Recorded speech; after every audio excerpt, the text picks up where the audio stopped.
Welcome to the Sports Study Podcast. We're gonna talk NBA and NFL coming up right here on Sports Study Podcast, starting right now.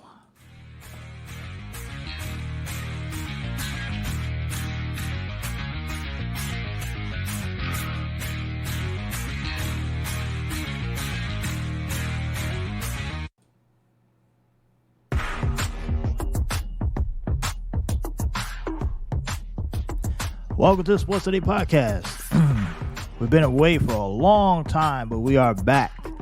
And look, I know I always say this, that I promised I was going to do more episodes. I'm going to be more consistent, and I've been lying. I've lied. I've flat out been lying about creating podcasts. And the thing is, a lot of things have been happening over here at Sports Study. We have a large network with very little people, and a bunch of people got snatched away and they started working in other places because honestly, when we started up Sports Steady, because we got bought out, we got taken in by Steady Productions, Media Steady, and the sports department has been abandoned because of the whole politics, right? We have a politic division, a news division, and they've been getting all of the shine, the focus when it comes to news and politics. So the sports has been on the back burner. Because let's face it, there's a lot of sports podcasts I did, a lot of sports companies, and we have not been able to take off. So they decided to take away staff, take away people, plus not being paid in some cases. So people have left. They went to other sports entertainment sites, and it's only a handful of us still around. That's why if you notice on our social media pages, it's been kind of ghost town. So I'm trying to re-energize this podcast the best way I could, and we don't have any bookers. We had a booker who was supposed to book people for on the podcast and on video formats, but we lost the booker. So now I either going to have to figure out a way to find some people to join or just go solo for the time being. Of course, I would love to have a co-host or at least someone who wants to have a podcast under the Sports Steady banner, but I'm not in charge of that, and that's above my pay grade to a degree. So, anyway, who cares about that, right? You guys don't care about that. Now, let's get into the nitty gritty here. We got some NFL, the playoffs, the full seasons happen. We haven't done a podcast since, right? Like the season in the beginning of the year. I think we did a couple in between, but so we're in the postseason. We're in the divisional round in the NFL, so we're going to talk a little bit about that. Also, NBA, right? And there's some developments. An update in the NBA, one of the more controversial situations involving an NBA player and an underage girl, allegedly. That investigation has been closed.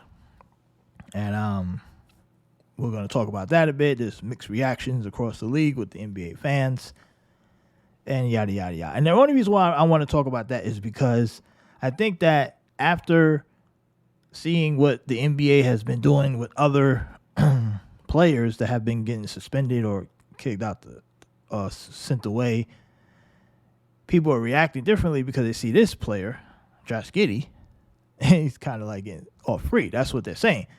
Now, I don't know the full details of this situation. I know a little bit, and I didn't really think that the NBA had any kind of it's a tough spot for the NBA. It's not a direct. They had to rely on outside authorities to investigate, and you need cooperation from the parents, and you need evidence. All right, taking a photo is not really proof to put somebody in a situation where you can just say, "Oh, you know what, you're banned or kicked out." So that's kind of a slippery situation.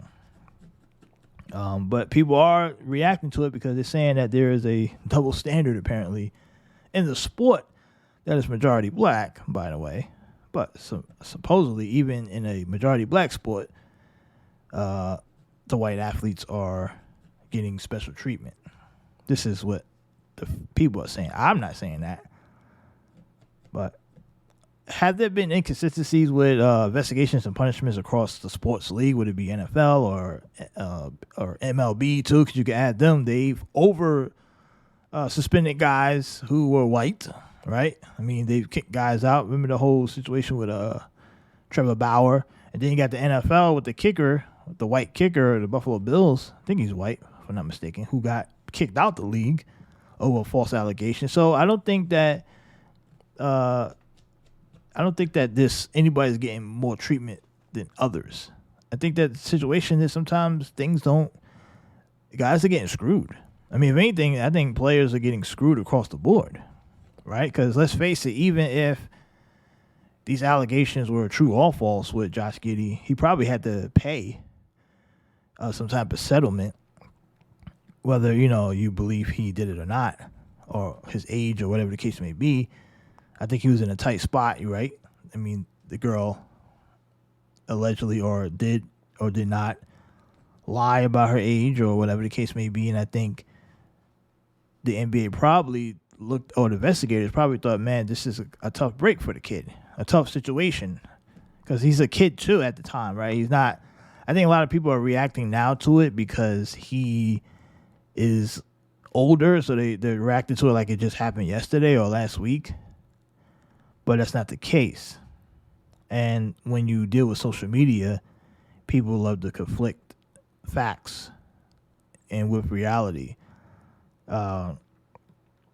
So that's how you get those reactions. But those kind of reactions now, social media can literally ruin your career if the people are on a different side of or against you. So Giddey, for some reason, he's going to get off, at least for now. So, but let's start off with the NFL. We got the playoffs, and a lot of things happened since the last time we were here on the podcast. Patriots parted ways with Bill Belichick, who was the head coach for the team for about 24 years or so, and built a dynasty with him, Tom Brady, Robert Kraft, and they immediately found their replacement in Jerod Mayo. Now, I did a video on Sports City TV talking about the Jerod Mayo hiring at the time, and this was before he had the press conference, and I thought that Mayo may be in a position where he's taking over a franchise where he may be set up to fail. And I got a little bit of pushback, right? People said, Kraft is going to give him a long time, and he's going to do this. He's a great guy. Like, it's always about he's a great guy, right? I'm pretty sure a lot of guys in the NFL are great guys. But I wasn't talking about his character. I was talking about the position he's going to be in, because Kraft is going to want to win now, right? Missing the playoffs a few years in a row, even though he's replaced Bill, you would think in hindsight the logical thing would be to give Mayo time to improve, but how patient will Robert Kraft be? And I don't think he's going to be very patient.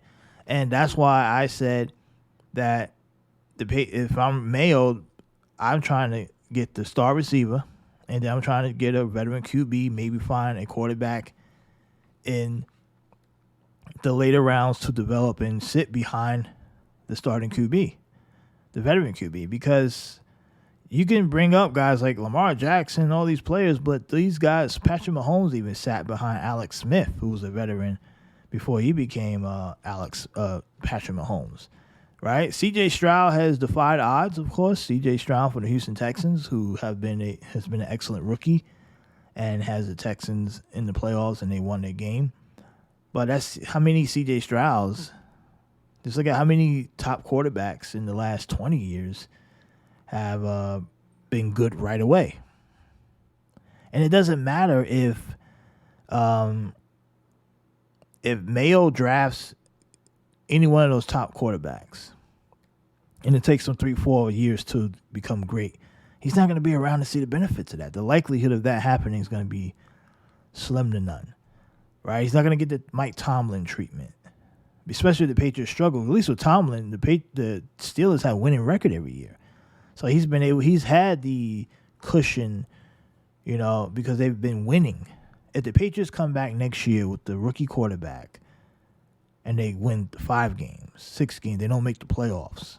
They struggle against Miami, Buffalo, Jets, right? The Jets with Aaron Rodgers coming back, they're going to be better. They already have a good defense.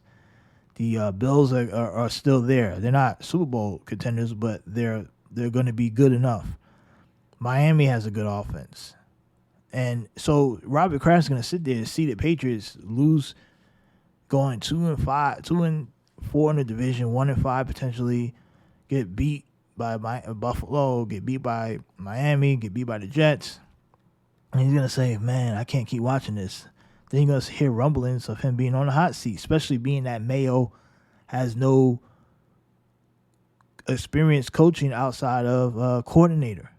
Not even coordinator. He was a positions coach. So he hasn't even been a coordinator. So the rumblings are going to come quick because when you have very small experience and you struggle, they're going to say, is Mayo the guy? And think about this. If the Patriots offense struggle again next year, after being criticized this year for not having a good offense, and then you got rid of the greatest coach ever because he was a defensive-minded guy, you replaced him with a defensive-minded guy, it is going to be very hard for Mayo to survive more than 1 or 2 years, especially if he gets the wrong QB. The safest pick would be the veteran quarterback. Kind of do it like Andy Reid did. Remember when Andy Reid took over Kansas City? Andy Reid, he outstayed his welcome in Philly. He goes to Kansas City. He's trying to build that thing back up. He gets Mahomes late, but he had a veteran QB, Alex Smith, who was serviceable. And when Mahomes was ready to go, Mahomes got the keys to the castle. I think the same scenario needs to happen with New England. You get the veteran QB for a year or two. You still got the defense.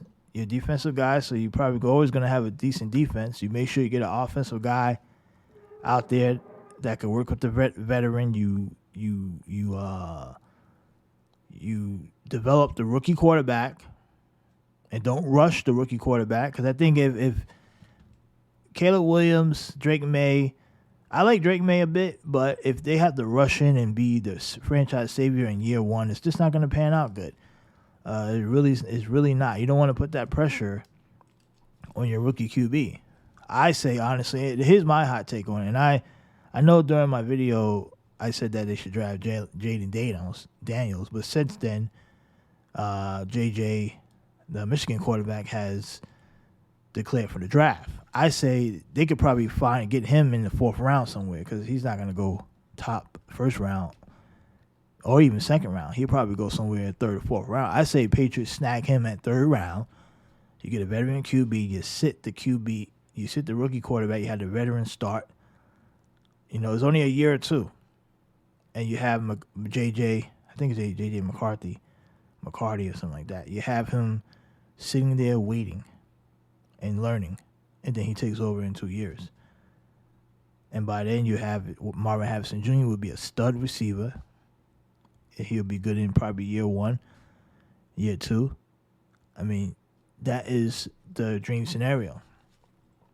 Now, I know they say, you go get the quarterback, the young QB in Williams or May or Daniels, and then you draft, then you sign T. Higgins. I don't know about that, because, first of all, T. Higgins is a veteran receiver. We don't know how good he's going to be.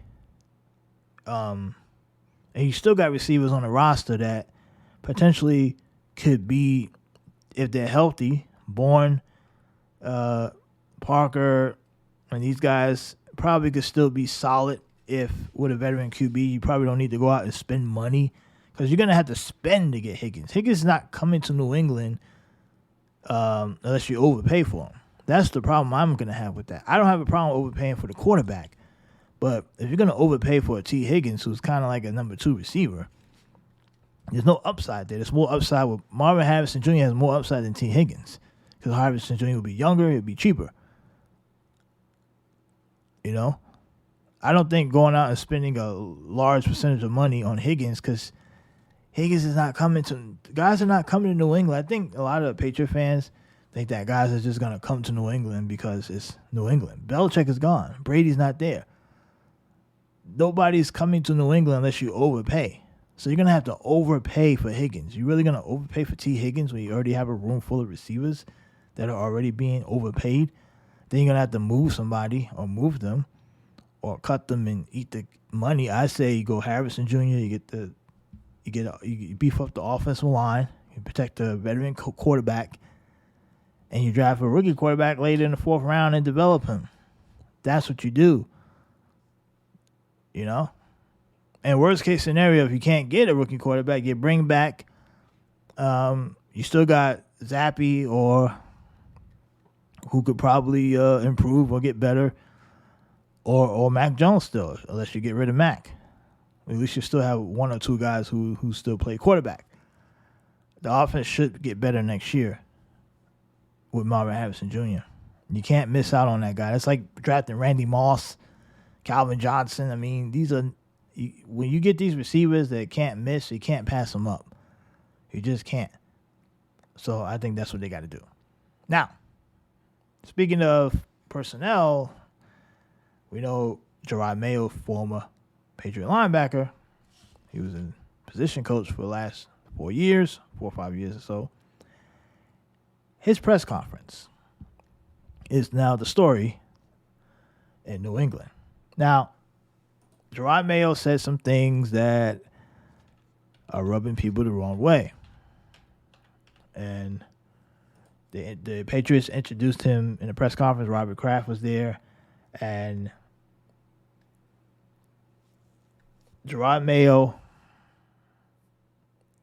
who was asked about, does he lets NFL players know? Okay, this is a tweet that I seen. We're gonna play the video right here. Jerod Mayo talked about race and all that stuff like that. So let's listen to Jerod Mayo as I play this, because it's now a big deal around the NFL. He's the first black coach for the Patriots. Blah blah blah. So we're gonna play Jerod Mayo. Then we're gonna play a little bit of reactions from other people across the league. But here's Jerod Mayo first. I do see color because I believe if you don't see color, you can't see racism. And whatever happens, black, white, disabled person, I've always, even someone with disabilities, I always, for the most part, people are like, when they're young, they kind of make the spot hot. Younger people know what that means. But what I would say is, no, I want you to be able to go up to those people and really understand those people. So it goes back to whatever it is, black, white, yellow, it really doesn't matter, but it does matter so we can try to fix a problem that we all know we have. I do see. All right, so Jerod Mayo says in so many words that there's a racism problem, and he said he sees color, and people are upset about that because they feel like you should be colorblind. You shouldn't be seeing color. That's the first step of being racist, is seeing someone's color and making judgment. So, of course, a lot of people were pissed off about it. The right-wing pundits jumped on it really quick. Charlie Kirk said, New England Patriots head coach Jerod Mayo lets white NFL players know they should avoid playing for him. That's what Charlie Kirk said. And Charlie Kirk is a right-wing influencer. So, he had to make sure he had his 2 cents in there. Here's reactions. Keith Boykin, who is Keith Boykin? Keith Boykin is he's a left-wing black guy. I think he's on CNN or something like that. He says, Jerod Mayo is right about this because we all see color. Anyone who claims they don't see color is a liar. White people based on entire society on white color privilege for centuries and then demanded everyone close their eyes and pretend to be colorblind. That's what Keith Boykin said. Who else? Outkick says Patriots new head coach Jerod Mayo used his introductory press conference to spout woke nonsense, and the Patriots cannot allow this to become a habit. That's Outkick's response. Dick Adams, Nick Adams. Everybody knows Nick Adams. Nick Adams, the Australian guy who's now an American citizen. He's a right-wing guy. He says Jerod Mayo is a racist and will be actively rooting against him as a head coach. Stu Peters, another right-wing pundit, said Patriots head coach and diversity hire Jerod Mayo insinuates that he will combat racism by not playing white guys. I don't think he said that. Stu Peters, come on now. Stu Peters, he's always going the extreme. That's not what Jerod Mayo said. Oh, God. But another person said, the race card always trumps ownership and accountability. The NFL is affirmative action mixed with DEI. That's a fact. Anyone else tired of this bullshit? That's what a random user on X said. Genuine question. This is from Savage Sports. Why are people so upset by Jerod Mayo's statement on racism? You just want him to shut up and dribble? Huh? Okay. Don Lemon, former CNN anchor Don Lemon, who's now starting, I believe he's going to start his own network soon. He says, Jerod Mayo's so-called color blindness, I do see color. If you don't see color, you can't see racism. And so pretty much everyone's reacting to it in different ways, right, left, center. I honestly, here's the funny part about it. I think that I don't know why Jerod brought that up, because the clips that are going around is basically starts off from him like answering it. I don't know if he was given a question about racism, but we have seen NFL coaches respond to racist questions before, or questions about racism before. And one in particular was let me see. Remember Todd Bowles? If you remember, Todd Bowles a few years back, or last year maybe, was asked a question about let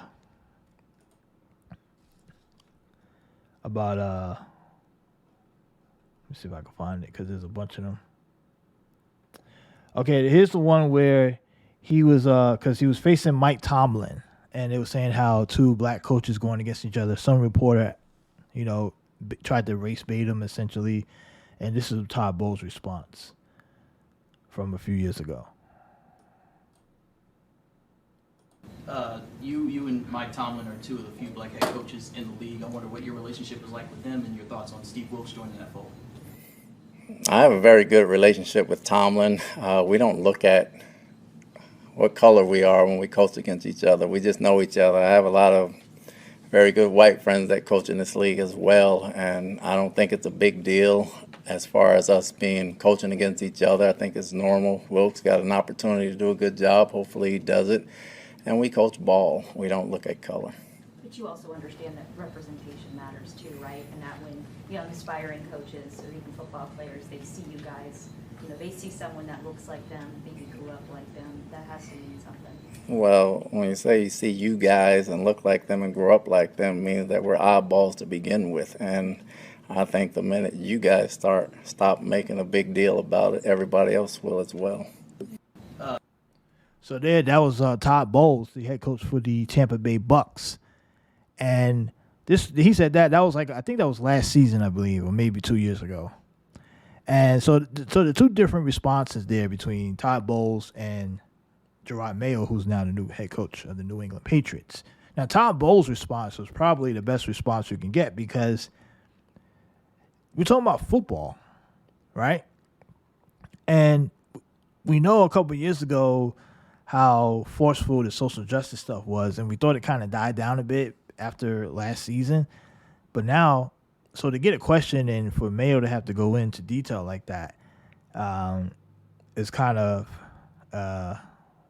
wild. So he's like, yeah, I see color. And I'm going to defend Mayo just a little bit here, because now people are like, oh, he's a DEI hire or all this other stuff, and they're really now attacking his credentials. Just 48 hours ago before the press conference, they thought he was a good fit. He was with the team. Everyone was on his side saying this was a good move. Now, I still think from a personnel standpoint, from like moving forward, and I didn't think it was a great fit, but it had nothing to do with his answer on race. But now that's extra fuel for people to go after him, and I think that's going to be kind of unfair to him because now if the Patriots struggle, they're going to say, well, look at this DEI guy got hired, and he wasn't good, and he should have, he's woke and blah, blah, blah. So now I think that's going to be in the forefront of him if he struggles. You know what I'm saying? The reason why I don't think his experience is that big of a deal to me because, like I say, he was a coach. He wasn't a coordinator, but he was the coach on the defensive side of the ball for 4 or 5 years under the greatest coach of all time in Bill Belichick. So, I mean, that is enough right there. And I don't think, and plus, didn't Jeff Saturday get hired without any coaching experience? I mean, he wasn't even a coordinator or even a coach. He just pretty much got the job. So I don't think I don't think the Mayo experience as a coach is that big of a deal. But also, I don't think New England's doing Mayo any favors here. Even when they did the on their Twitter page when they put out the press release announcing him as coach, they had like this little picture of all his accomplishments, and they basically just showed his playing career, which drew criticism and attack modes from people who may not be Patriot fans or understand that Mayo was on the roster. He was a coach under Bill Belichick, learning from the greatest of all time.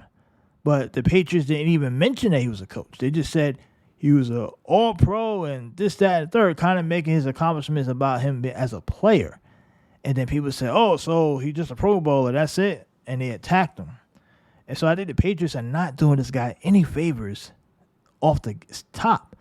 And to me, I think that, and this goes back to what I believe, honestly, from the beginning. I don't think that the Patriots really wanted to hire Jerod Mayo.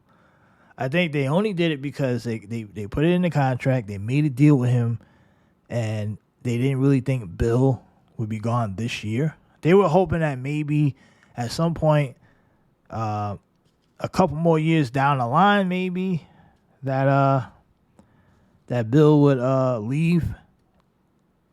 But it happened sooner than later, and then they had to stick to their guns on the Mayo situation because it was like, well, if we don't give him the job, then he might sue us, or he may, and that's a big shitstorm in itself, right? Oh, look at the black coach was promised a gig, and then he didn't get it. They ended up giving it to another white guy. So the Patriots were stuck in a spot.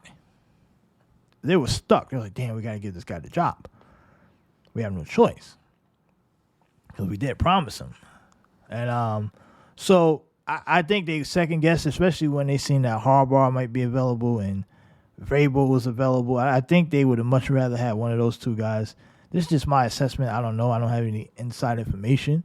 But now they pretty much stuck with him, and they're going to get rid of him as soon as possible. I'm telling you, he is not going. I would bet my lunch money that he lasts no longer than 2 years. I'll be shocked if he make it. The only way he makes it past 2 years is if the Patriots either make the playoffs or something like they have to make the playoffs and probably win a playoff game and show like promising improvement on the offensive side of the ball, especially. And if they don't, he's on a hot seat after year one. So I'm telling you, and it's gonna look even worse if Bill coaches this year and actually is successful. Could you imagine? Remember when things started going downhill for Bill, like the rumblings started happening when Tom Brady left to Tampa and won a Super Bowl. That's when the rumblings started coming in. Oh, okay, he did it without Bill. It was all Brady. What's going to happen if Bill takes over a new team, wins 10, 11 games in the playoffs, competing for a Super Bowl in year one, while Mayo has a team hovering around 500? The rumblings are going to start. So I'm just saying. But back to the press conference. I mean, I think I don't like some of the responses. I don't think Jerod Mayo was saying that he's going to play. He doesn't want white players. I don't think he said that. But it is an easy dunk because we're in a time now where the cultural war is the politics, DEI, all this stuff is in sports, and it's easy now to dunk on a guy. It's easy. It's easy now. I mean, it's like low-hanging fruit for the conservative audience to find a reason to crap on the NFL. And with these influencers who are getting paid per clicks now, everything is a soundbite, a hot take, a hot tweet. Like DEI hire. Like I don't think Jerod Mayo was in DEI hire. But that's what people are gonna say. That's what they believe. They're entitled to their opinion. The guy's been in football for all his whole life. They didn't just find a guy off the side of the curve and say, "Hey, you want to be a new Patriots coach?" You know, this stuff was in place. But we'll see how he does. It's going to be about on the field. Can he get wins? If he can get wins, if he could beat DeMeco Ryan, right? With DeMeco, what's his name? DeMeco Ryan up in Houston. If he can do the job he did, he'll be good. If he can't, then he'll be out. I think that's what it comes down to, guys. Wins and losses. Get results. I don't think it matters what color you are. But fans will make it about that because Mayo made it about it. Mayo has opened himself up and has put a target on his back. And we'll see if he can deliver. Todd Bowles, speaking of Todd Bowles, we gave the excellent answer a year ago too. He's back again with another reporter. A female reporter. Now, Tampa's going to head out to Detroit, I believe, to face the Lions in a playoff game, a divisional round, I believe. And Todd Bowles was asked by a reporter about Tampa facing Detroit temperatures and how it would affect the team in the game. So let's listen to that. Coach, looking forward towards Detroit. The weather has been a factor in some of the playoff games, even for the most prepared teams. Today, it's 13 in Detroit, which doesn't compare to some of the temperatures we tend to talk to. Any special plans to acclimate the team to not only endure, but perform in those kind of frigid temperatures should you face them in Detroit? You do know we play indoors, right? And they got a dome. No, nothing planned. We're indoors, and we only have to be outside for 20 seconds getting off the bus, going under the thing, so we'll be okay. And that's that. So Todd Bowles, female reporter, you know, if she's getting crushed online, no one knows her name. They're kind of keeping it under wraps. As of this episode, we don't know. But she's getting destroyed on the internet because people are saying, oh, she's dumb, blah, blah, blah. You know, Detroit has a dome. And I think it's funny. But, yeah. So, and to correct myself earlier, I said DeMeco Ryan is DeMeco Ryans with an S at the end. Houston Texans head coach, DeMeco Ryans. But, yeah. So, that's where we're at, guys. I mean, NFL, they need to do something about this race stuff. They got to stop it. Stop the race baiting questions. These reporters, they throw them in the press room, try to get these players to give comments and say stuff. And the NFL is on a wild streak. We got another NFL controversy potentially here. And that has made the rounds of the NBC. And as we look, now the Houston Texans, we talked about them winning the playoff game, and there was an edit that NBC did on C.J. Stroud, who thanked Jesus Christ for the victory in the first round of playoffs. Now, we have a split of two clips here we're going to play back-to-back of C.J. Stroud. Of the edited version is going to be the first clip we're going to hear. And then that's the version that they posted on social media. But the live TV version is the full version of what he said. So let's play that. Here we go. In your first NFL season and a record-setting performance for you, what does this moment mean? I mean, it's been amazing being in this city for as short as I've been. So that was the first part. It was like a few seconds long, and then they clipped it. Now, if you notice, in that first clip, after she asked him the question, they cut out the part where he said, "I want to thank Jesus Christ," because that's what he said first. That was his first response. So here's the original, the live TV version. First and foremost, I just want to give all glory and praise to my Lord and Savior, Jesus Christ. I mean, it's been amazing being. See? So they cut that first part out when they re-uploaded the clip to social media. They didn't want to replay him saying his Lord and Savior, Jesus Christ. Because they don't want NFL players, they don't want leaders, because CJ Stroud is going to be very popular. They won a playoff game. He's a rookie in the NFL.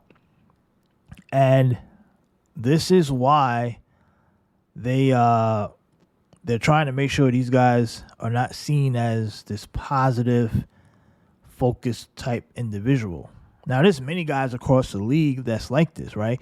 C.J. Stroud, I believe Lamar Jackson to a degree, if I'm not mistaken, Jalen Hurts from the Philadelphia Eagles, and then, of course, many other quarterbacks across the league. And C.J. Stroud's a young kid, and other kids look up to that. They don't want kids worshiping Jesus. That's my take on it. That's what I believe. I don't know. I could be wrong. But it seems like the sports world, they are so quickly to get rid of, you can't say Jesus, you can't worship God, but then they want you to worship Satan. Stuff like degenerate behavior, bad music, and race baiting. So the NFL and sports across is kind of like, what are you doing? Like, let this guy, why do you have to blank it out? Do they have a contract? Is it like they're not allowed to say it because of whatever? Like, what was NBC's point of that? I don't know. But that's a little controversy that, went around for a day or so. It'll be out of the news in no time. But that's that. Now, I did say there was playoff games, right? Coming up this weekend. And we're going to have an official playoff gridiron. Go to Gridiron Steady on X, and we will have our predictions, our games, our picks up there for this divisional round. And real quick, I will go over it. I'm not going to make my picks here on the podcast because I'm going to do them on Gridiron Steady. But I just want to talk about it, preview it, see what we could expect. Maybe we'll talk about it just briefly as we got a few more minutes here before we get out of here. Now, my tablet. Where is it? Oops. I'm not even supposed to be cursing. All right, so Texans and Ravens should be a good one. That Ravens are 9-point favorites in this game, at least as of right now. So if you're heading out to the books, as of today's podcast, it's 9 points. It could go up. It could be down by the time that game kicks off. The game will be on ESPN. And C.J. Stroud versus Lamar Jackson. That's going to be the game, the big game right there. And I think it's going to be a good game. I think the game's going to be a lot closer than Vegas thinks. And Houston can very well win this game. I mean, come on. But they do got a nasty defense. The Ravens. They have that defense is like ridiculous. But I think people are going to be highly surprised about what happens in that game. Now, either way, I'm going Houston because +9 is a lot of points. I think Houston could keep up offensively. I mean, C.J. Stroud, this kid can flat out throw the ball. He's going to put up some yards. So that's going to be a good one. And the divisional rounds in the NFC, you got the Packers and headed out to San Francisco, Santa Clara to take on the 49ers. And then you got Tampa Bay head to Detroit in the Dome. By the way, guys, in the Dome. Not going to be outside playing. But so those two games will be on the following day. And then on the big game, AFC divisional game up in Orchard Park, the Kansas City Chiefs and the Buffalo Bills. And could this be it for Patrick Mahomes? Because people are saying that if Mahomes wins another Super Bowl, they're trying to say the dynasty, the Chiefs are the modern day or today's New England Patriots, which is completely laughable to say. But I think that this game should be good. Buffalo's window's closing.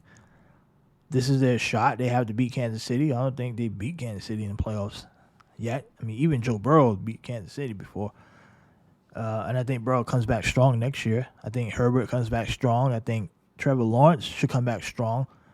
The clock is ticking on Josh Allen for sure. His window is closing. Mahomes' window is still open because he's Patrick Mahomes, and the Chiefs are a pretty good franchise.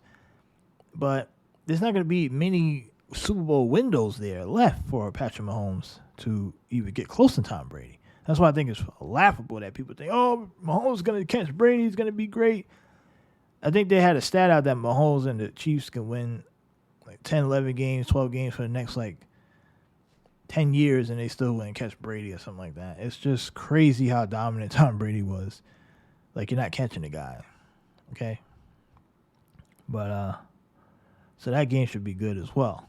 So those are the 4 division games that are coming up on this weekend. So we'll look forward to that, of course. And I think we're going to wrap this podcast up.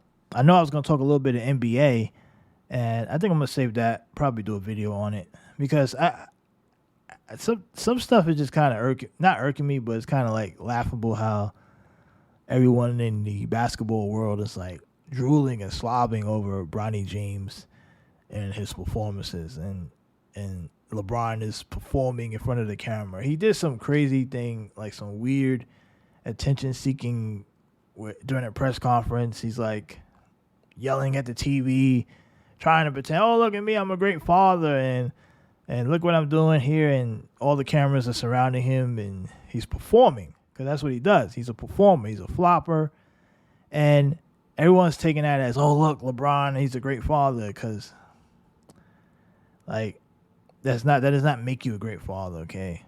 Like, the bar is so low to be a great father in America. It's just like, you don't need to be in front of a camera to prove you're a great father. Great fathers and just great fathers. But then the LeBron accounts, these puppet accounts that are out there trying to beef up Bronny and LeBron's legacy, they're pointing out, oh, look how great Bronny was. I mean, Bronny James is not an NBA player right now. He's just not. And there's nothing wrong with saying that, right? But I blame LeBron because LeBron said that Bronny James could play for the Lakers right now. So LeBron's putting targets on Bronny's back. He made these claims, and this is after Bronny came back from his episode of when he passed out on the court. So this is not like pre-pass out, because people always say, "Oh, of course he's not. He's doing pretty well considering he had almost died or whatever happened to him." And I'm like, well, LeBron said recently that he could play for the Lakers now. So LeBron's indicating that Bronny's completely fine and is good enough. But he's not really showing that on the college level. He just got blown out the other night by like 15. He's playing 30 minutes. He's turning the ball over. And he's playing guard. He's not a good guard. If you're a terrible guard in college, guard play, if you turn the ball over in college, what do you think is going to happen on the NBA level? Right? He's going like 5 for 14. Yeah, he scored 11 points, taking 14 shots. That's not efficiency in the NBA. You need to be way more efficient to see minutes on the floor in the NBA. And look, it's still early, but it's nothing wrong with saying that he's not ready for the big. He's a freshman in college. But if you say that, you're like, oh, you're hating on LeBron. You're hating on him. Why are you hating on his son? Why? Because we're pointing out the obvious? Come on. Why are you guys in a rush to make this guy the next great guy? Let him develop. Let him play. Don't rush him to the NBA because you want to see him play with LeBron. Like, you're so selfish that you want him to rush to the league to where he may not be ready just so he can play a couple years with LeBron and end up out the league in 5 years because he won't be good enough. No, let the guy play. He should stay in school for 2-3 years, develop his game, make sure his body's right, he's got his dad, and then go to the league. If he makes it with LeBron, fine. If he doesn't, it shouldn't be a big deal. Honestly, it shouldn't, but, you know, these people are crazy. But, so that was my brief little rant there. But I think that LeBron should retire. He should. He's becoming a drama queen across the NBA. He's really not. And the reason why he's sticking around long enough is because the NBA is just unwatchable. And that's the thing. And I'll do a future episode about this because I've always talked about this. He's a few points away from, I think he's like couple hundred points, 500 points away from 40,000. And once he hits that mark, people are going to think that makes him the GOAT. And I'm going to do an episode on why we need to stop the LeBron Jordan comparisons. And now people are throwing Kobe in there somehow. And Kobe also not in that conversation. And I know why they throw Kobe in there, because they're trying to save Kobe's, they're trying to enter Kobe into the dynamic, because they're saying, well, LeBron's not better than Kobe, so because everyone keeps putting LeBron with Jordan. We know LeBron, we know Kobe's not, because they said Kobe's the closest to Jordan. So if that's the case, then every conversation you're having with LeBron versus Michael, you have to somehow put Kobe in there because Kobe's closer to Jordan, which is complete laughable. Yeah, the guy copied Michael, but he's not close to Michael. He's just not. I would make the case that, in my opinion, Kobe might not even be. He's hovering that top 10 area, if that. But LeBron is not top 5. I would put LeBron in between 5 and 10 range. He's not top 5. To me, he's not. I would not take him over Larry Bird. Larry Bird might be the most, at this point now, one of the most underrated players in NBA history, which is crazy because 5 years ago we wouldn't have said that. Guys throw out underrated players, but let's just be honest. How often do you hear people mention Larry Bird amongst the all-time greats? Unless you're around like Boston fans or Celtic fans and like stuff like that, or if they're doing a special on like old school players. But the average basketball conversation today that talks about all-time great players, no one's talking about Larry Bird, which is completely ridiculous because Larry Bird was arguably the best player, or at least one or two, for the majority of his career during his time in arguably one of the better eras in NBA history. I mean, come on. But Larry Bird gets flat out disrespected. Flat out disrespected because he's white and he's slow and unathletic. That's what they say. Even though I think Bird today would probably average 50. He averaged a 50-point triple-double today, easily. He'd be a much more, he'll be a better version of Jokic. I mean, look what Jokic is doing. He'd be a better version of that. Because he was better defensively than Jokic. He's a better shooter than Jokic. He would pretty much be a 6'9" Jokic, but with outside range, with the green light to launch him up. I mean, they're not playing defense. Bird probably gets about 7. He gets about open threes. He probably wouldn't. His back would never hurt because remember, Bird's back hurt it because of all the physical play.